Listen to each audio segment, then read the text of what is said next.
Blog দেখলাম আবার future হিরোইনের সাথে আরিয়ার সাথে। উনি কি আপনার সাথে মুভি করতেছেন? হ্যাঁ, একটা মুভির কথা হচ্ছে। এবারই প্রথমবার মেগাস্টার শাকিব খান পাকিস্তানি নায়িকা হানিয়া আমিরকে নিয়ে বোমা ফাটালেন।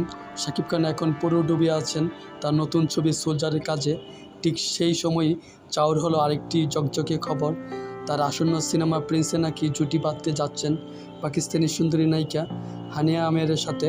আর এই তথ্যটি গুঞ্জন নয়, নিজে ইঙ্গিত দিয়েছেন ডায়লগের এই কিং। সম্প্রতি কন্টেন্ট ক্রিয়েটর রাফসানদার ছোটো ভাইয়ের একটি ভিডিওতে শাকিব খান মুচকি এসে বলেন, তোমরা অনেকগুলো ব্লগ দেখলাম, আমার নেক্সট সিনেমার হিরোইন হানিয়া আমিরের সঙ্গে। পাশে থেকে একজন জানতে চাইলেন, তিনি আরও স্পষ্ট করে বলেন, একটা সিনেমার জন্য কথা হচ্ছে তার সঙ্গে। এই এক মুহূর্তে সোশ্যাল মিডিয়ার জন্য আগুন ধরে গেল। শাকিব ভক্তরা ধরে নিয়েছে বড় কিছু আসতে যাচ্ছে।